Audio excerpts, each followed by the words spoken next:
Hello, c'est Bart, j'espère que vous allez bien parce que moi je vais super bien.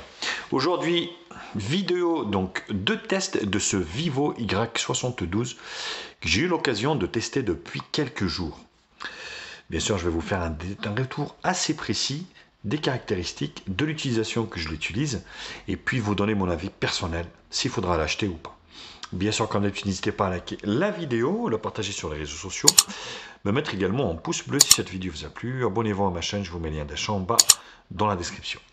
Actionnez également la cloche pour recevoir les notifications de la chaîne. Vous pouvez également faire un don à la chaîne si vous voulez, vous avez le lien dans la description. Première partie, présentation et spécifications. Je vous refais le look du téléphone, donc avec sur le côté ici, donc droit, on a donc le bouton ici qui fait office de bouton à l'image et de lecteur d'empreinte digitale, volume plus moins. Sur la partie haute ici, donc on a le rack pour la carte SIM. D'ailleurs, je remercie un de mes abonnés qui m'a dit qu'en fait il prenait soit de nano SIM ou une nano SIM micro SD. Effectivement, c'est bien le cas, j'ai testé. Micro d'ambiance pour atténuation du bruit. Sur le côté gauche, rien. En bas, donc vous avez plusieurs choses. La grille haut-parleur ici pour le son, l'USB-C et le jack 3.5. Vous avez ici un petit trou pour, on va dire, le micro principal. Sur le devant, on a donc un écran LCD IPS qui est donné pour du 6.58 pouces, résolution Full HD+, au format 29e. Autant vous dire, c'est pas un mauvais LCD, franchement. C'est plutôt du bon LCD qui équipe ce téléphone. Au niveau du poids, 195 grammes, 193 grammes. C'est pas très lourd. Il fait 75,3 au niveau de la largeur ici, sur une longueur, on va dire, de 164 pour une épaisseur de 8,5 mm. Il est épais parce qu'il embarque une batterie de 5000 mAh. Il tourne également avec un processeur de chez Mediatek 5G, donc le Dimensity 700, un octa-core gaming, donc cadencé à 2 Go, 8 Go de RAM, 128 Go de stockage. Donc c'est plutôt très bien. Donc au niveau des caméras, donc la caméra avant, elle est donnée pour du, on va dire, 16 millions de pixels en forme de goutte d'eau avec une ouverture de 2.0. Vous avez sur l'arrière ici triple caméra dos en verre, bien sûr, triple caméra arrière, on va dire, qui est donnée pour du 64 millions de pixels avec une ouverture de 1.79, un lentille grand angle de 8 millions de pixels ici avec une ouverture de 2.2 et un mode portrait là, hop, voilà, qui est donné donc pour du 2 millions de pixels avec une ouverture de 2.4. Vous avez également un dual flashlight. C'est vrai que l'arrière prend énormément de traces de doigts. Mais bon, voilà, une fois qu'il est dans sa coque, d'ailleurs qui est intégré dans le packaging, vous êtes au moins tranquille. Vous avez également un film de protection qui est déjà appliqué, on va dire, sur le verre directement, sur l'écran LCD, ce qui est plutôt une très bonne chose. Bien sûr, le téléphone est full 2G, du coup full 3G, full 4G, ainsi que full 5G, destiné pour la France et même pour les pays européens. Il est équipé également du Bluetooth 5.1. Il est également dual Wi-Fi ABG NAC, donc 802.11. Le lecteur d'empreinte digitale sur le côté fonctionne très bien, donc très réactif. Dès qu'on met la main dessus, tac, il déverrouille. Donc pas de loupé là-dessus. Au niveau du Face ID, voilà, également. Vous voyez, hop, il déverrouille instantanément. Voilà. Donc ça fonctionne plutôt, des fonctions maintenant qui sont devenues assez banales, assez standards. Donc ça fonctionne plutôt très bien. Le téléphone, il tourne sur un Android quasiment pur avec une surcouche de chez Vivo, la FanTouch, donc basée sur Android 11. Pas d'Android 12 pour le moment, mais il passera la mise à jour sans aucun problème. Vous avez donc le volet notification Google sur le côté gauche. Vous avez un tiroir d'applications. Donc le tout est fluide. Ce qui contribue également à cette fluidité, c'est le taux. Bien sûr, cette fluidité ici, due aussi au processeur et au nombre de RAM, les 8 Go de RAM, qui font vraiment plaisir. Le taux de rafraîchissement de cet écran est que de 60 Hz, donc pas de 120 ni quoi que ce soit sur ce téléphone. Donc l'interface ici, on a le volet raccourci ici, donc qui peut être modifié bien sûr. Vous avez également le NFC, bien sûr, pour le paiement dématérialisé ici. Vous avez le raccourci. Vous avez donc dans les paramètres, vous avez donc le Bluetooth ici, le NFC, l'affichage. Donc vous avez le thème sombre, l'adaptation, voilà, hop. Vous avez donc l'écran de verrouillage, les thèmes. Ici, vous avez différents thèmes et les fonds d'écran.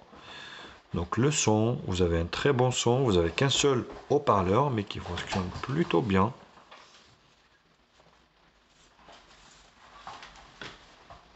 Voilà.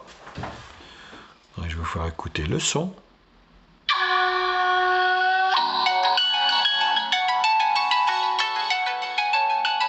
Voilà, donc il grésille pas, il est assez puissant. Rien à dire là-dessus. Vibrer, donc les effets sonores ici. Voilà, effets sonores personnalisés.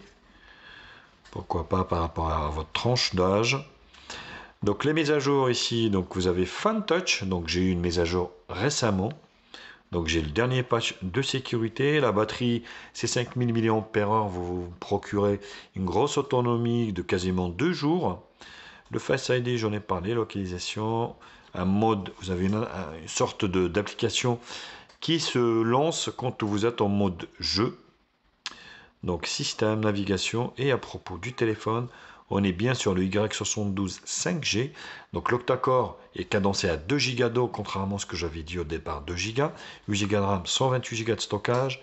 Et vous avez ici les informations du logiciel. Donc avec un patch de sécurité du 1er décembre 2021. Ce qui fait que ce téléphone est vachement suivi par Vivo. Bien sûr, ici, je vais vous faire écouter donc le son du téléphone qui est très bien également. Bonjour, la consultation de vos messages est gratuite en France. Nous allons maintenant. Voilà. Donc il n'y a pas de problème là-dessus, ça fonctionne plutôt bien. Voilà, bah écoutez, donc c'était cette première partie, donc présentation et spécification. Je vous retrouve pour la seconde partie, qui sera la partie benchmark.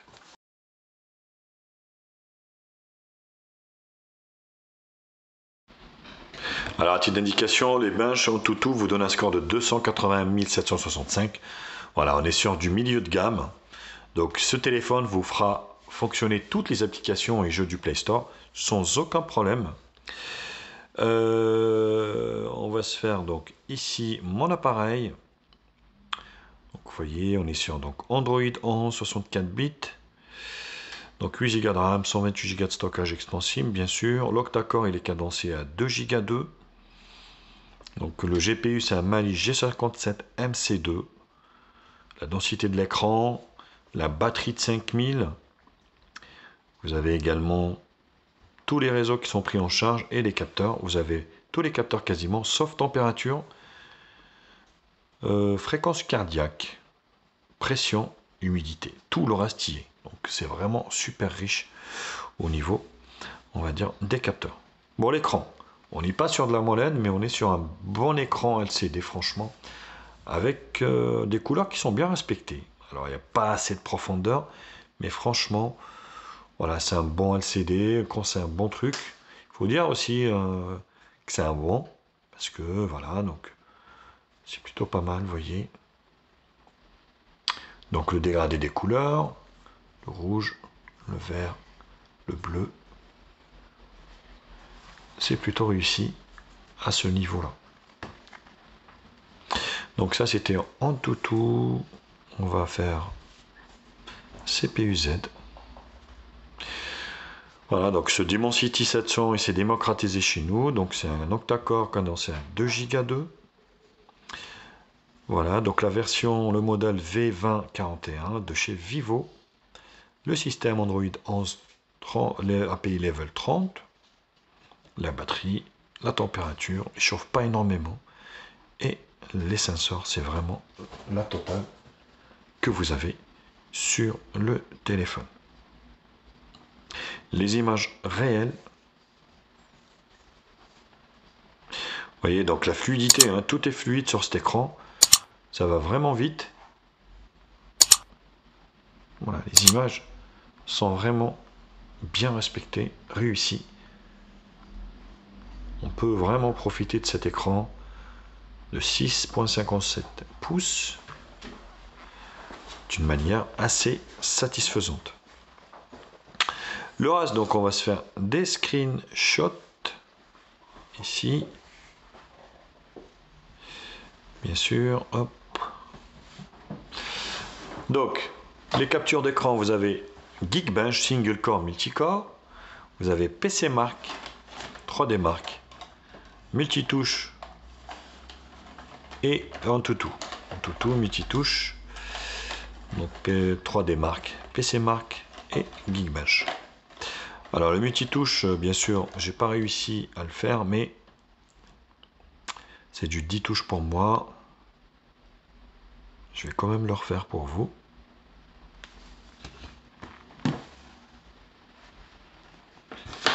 Alors on voit pas bien parce que l'écran en fait gêne, la protection d'écran gêne, mais soit c'est du 5 ou du 10 touches. Malheureusement, je ne peux pas le vérifier avec le film qui est posé dessus. Voilà, bah écoutez, donc c'était la partie bench. Je vous retrouve pour la troisième partie qui sera la partie multimédia.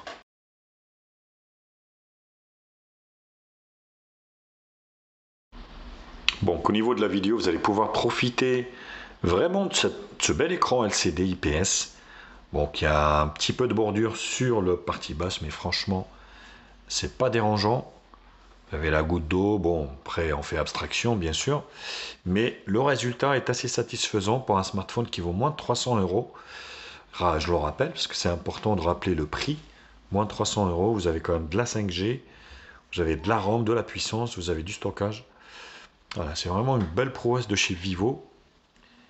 Vivo au départ qui avait des smartphones qui étaient hors de prix, qui commencent à baisser, à se démocratiser, qui commence à concurrencer aussi les autres marques du segment, type Xiaomi. On ne peut pas dire que ça concurrence Realme parce que c'est le même groupe, donc ça va dans la même poche. Realme, OnePlus, Vivo, Oppo, je le rappelle bien sûr, et Iku, qu'on ne voit pas chez nous, donc c'est plutôt répandu en Asie pour le gaming. Alors au niveau du son, vous avez un seul haut-parleur. C'est bien dommage parce qu'il y a un déséquilibre entre ici et là. Et voilà, donc on est sur du médium. Le son est bon, voilà, il n'est pas exceptionnel non plus, mais franchement, voilà, vous avez un son assez puissant, ça grésille pas. On sent un peu les basses.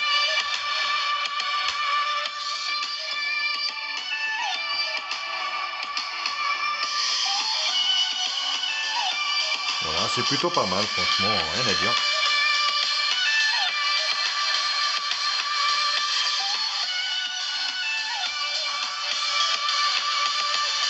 Plutôt réussi. Néanmoins, voilà, on regrette l'absence d'un deuxième haut-parleur ici pour le son stéréo. Donc il n'y a pas de Dolby Atmos sur ce téléphone, mais voilà, le son quand même est plutôt pas mal. Le GPS fonctionne bien sur ce téléphone, donc pas de problème maintenant au niveau des GPS. Donc vous pouvez facilement vous orienter sans que ça décroche. Et avec une batterie de 5000, je peux vous dire que même sur Waze, eh ben, ça fonctionne plutôt bien, ça dure vraiment pas mal. Alors la partie jeu, comme vous pouvez le voir, aujourd'hui je vous ferai qu'un jeu et c'est Fortnite. Pour tout vous dire franchement, ben, Fortnite tourne très bien sur ce téléphone. Il fait pas ramer le téléphone. Je suis assez surpris d'ailleurs par, on va dire, les performances, comme vous pouvez le voir. Donc il rame pas malgré un taux de rafraîchissement de 60 Hz. Mais franchement, il tourne plutôt bien. Vous voyez, rien à dire.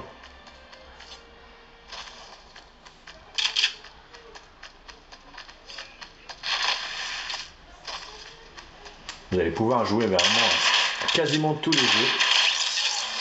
Tous les jeux, on va dire, du Play Store, hein, donc même des gourmands. Donc après, voilà. Donc, au moment où je fais cette vidéo, franchement, pas de problème. Et ben j'étais assez surpris par cette Dimensity 700. Au départ, je croyais pas qu'il était, on va dire, possible de jouer à Fortnite, mais voilà, j'ai fait le test et le test est plutôt concluant. Vous allez pouvoir jouer à Fortnite d'une manière mais vraiment super fluide, rien à dire.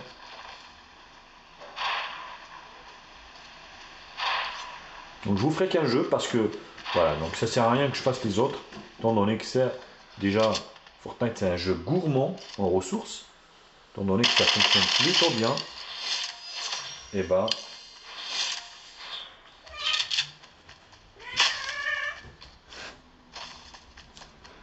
donc plutôt concluant au niveau du jeu. Alors l'appareil photo bien sûr au niveau de ce Vivo qui est plutôt aussi bien loti avec un 64 millions de pixels, franchement qui tourne plutôt bien, donc avec ici pas mal de réglages. Donc vous avez flash automatique, vous avez HDR ou pas, vous avez ici donc taille de l'appareil de la photo, donc vous avez soit en 16 neuvième 4 tiers ou pleine, donc 16 neuvième c'est plutôt le compromis idéal on va dire. Donc AI au niveau de la prise on va dire de la photo, donc la vidéo donc Full HD, fréquence 60, donc vous pouvez filmer en Full HD 60 fps, ce qui est plutôt très bien. Donc portrait, nuit, photo, vidéo et plus. Donc au niveau du plus, vous avez le mode 64 millions de pixels, panorama, live photo, ralenti, accéléré pro et autocollant, document. Donc juste, je voulais m'assurer ici au niveau de la vidéo. Ouais, c'est que du Full HD 60 fps et franchement, c'est déjà plutôt pas mal. Donc je vais vous faire une petite photo pour vous faire voir. La prise est très rapide, le logiciel de traitement de la photo également super rapide.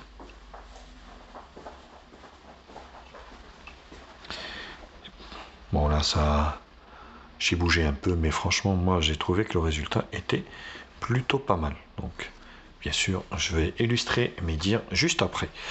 La caméra de devant, donc la caméra de devant pareil ici, hop, donc qui est donné, coucouze. Donc vous avez 16 neuvième et vous pouvez prendre de la vidéo pareil. Donc pas de fréquence, c'est du 30 fps d'office. Donc là, la photo ici. Voilà, la prise est toujours rapide. Et le résultat est correct. Hein. Franchement, c'est correct. C'est plutôt pas mal. Bien sûr, pour juger vous-même la qualité de l'appareil photo, je vous en ai fait plein à l'extérieur. Je vous laisse voir ça et puis je vous retrouve pour la dernière partie qui sera la partie conclusion.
Hello, c'est Bart. Test de la caméra arrière de 64 millions de pixels. On peut filmer en Full HD, stabilisé. Là, c'est le chantier avec un grand trou dans la terre. Énorme. Ce qu'ils sont en train de faire ici, là, mais... Et c'est énorme, le truc. Vivo, franchement, très très bonne marque au rapport qualité-prix. Son modèle est vraiment super. Il y a de la puissance, il y a du stockage, il y a de la RAM, il y a de la ROM, il y a des mises à jour. Donc, je peux que être conquis avec ce Y72 qui est pour moi vraiment un super smartphone.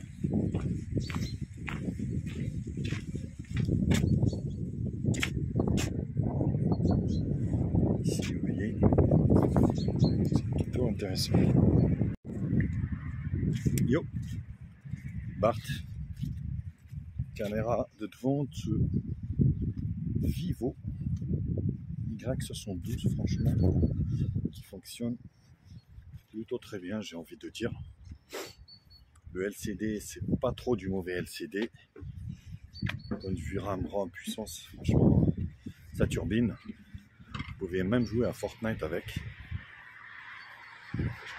Gestion des couleurs, c'est pas terrible, hein. Regardez-moi ça. Ça tire vers le blanc derrière. Pas d'autofocus, vous voyez. Bon, après, pas trop non plus, hein. On parle d'un smartphone de moins de 300 €. Hein. Mais en gestion de couleurs comme ça, en caméra de devant, je rappelle qu'il filme en Full HD 30 fps, non stabilisé. Ça fait le taf, mais voilà, c'est pas un flagship killer, quoi. Allez, tchuss.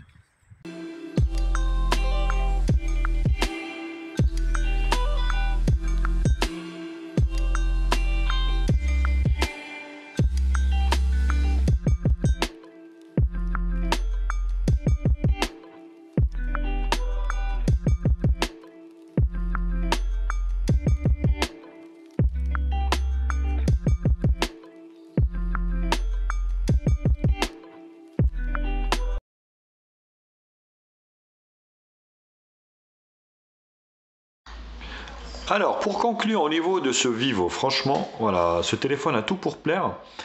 Donc un grand écran LCD IPS, assez lumineux. On regrette néanmoins l'absence de la molette, mais bon, voilà, à ce prix-là, faut pas non plus s'attendre à des miracles. Vous avez 8 Go de RAM, 128 Go de stockage extensible. Vous avez de la 5G, vous avez un processeur qui fait tourner toutes les applications du Play Store, ainsi que voilà, tous les programmes, tous les jeux, tout ce que vous voulez. Vous avez un appareil photo qui fait le taf. Voilà, après, on est sur un smartphone qui vaut 270 € hors promotion. Voilà, franchement, voilà, moi j'ai kiffé utiliser ce Vivo. C'est un produit que je peux que vous conseiller. Parce que voilà, pour moi, c'est assez fiable. Le suivi logiciel est très bon. Donc, vous avez des mises à jour fréquentes, notamment de sécurité. C'est une bonne marque, donc je peux que vous le conseiller. Et puis la batterie qui dure un peu plus d'une journée, voire 2 jours, ça dépend. Tout dépendra bien sûr de votre utilisation. Donc moi, j'ai pris un immense plaisir à l'utiliser et c'est un produit que je peux que vous conseiller. Voilà les nounoutes, bah écoutez, j'espère que cette vidéo vous a plu. Bien sûr, quand d'habitude, n'hésitez pas à la liker, à la partager sur les réseaux sociaux, à me mettre également un pouce bleu si cette vidéo vous a plu. Abonnez-vous à ma chaîne et je vous mets un lien d'achat en bas dans la description. Actionnez également la cloche pour recevoir les notifications de la chaîne. Vous pouvez également faire un don, bien sûr, à la chaîne. Sur ce, bien sûr, je vous kiss et je vous dis à très vite pour d'autres tests sur HTMI. Allez, tchuss!